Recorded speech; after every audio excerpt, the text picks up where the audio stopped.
What is up, guys? Welcome back to another GeekaWhat video, and fresh off the back of an acquisition by Corsair, hence the case, Elgato have shrunk the Stream Deck. Is this more limited, more budget oriented and smaller dynamic macro pad a really good setup accessory, or simply a waste of money? Let's dive in and take a look. The initial concept for Elgato's Stream Deck device is an undeniably simple but extremely clever one. Create buttons that are as satisfying as the previous to press, that sit in front of LCD displays, which are able to easily show you the action you're about to undertake. This new version also includes support for GIFs or GIFs, depending on how you want to say it, which is really cool and adds a whole new dynamic. While its design is undoubtedly very similar to its bigger brother, it scales back the number of buttons down from 15 to 6 and removes the adjustable stand in favour of a more fixed point of view, which may be a downside for some, but personally I'm not too fussed.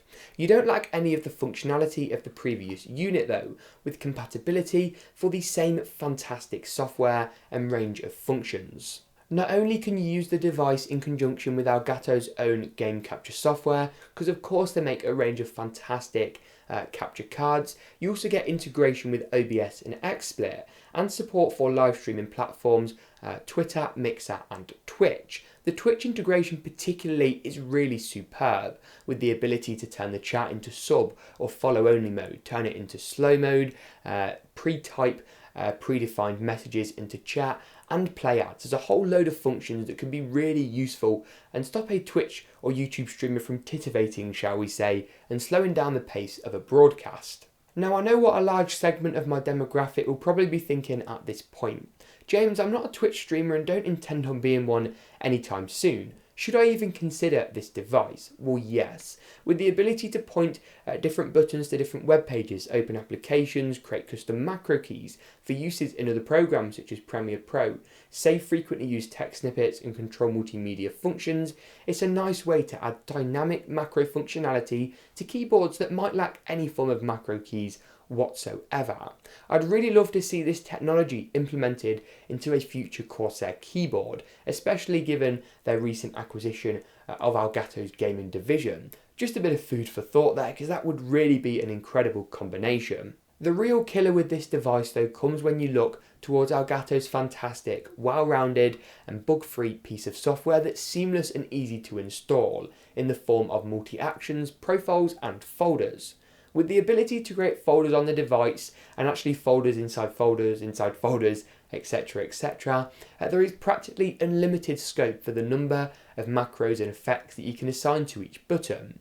You can also create different profiles for different programs to really make that workflow efficient. One for live streaming, one for editing, one for general day-to-day or schoolwork use, that kind of thing, which is really cool.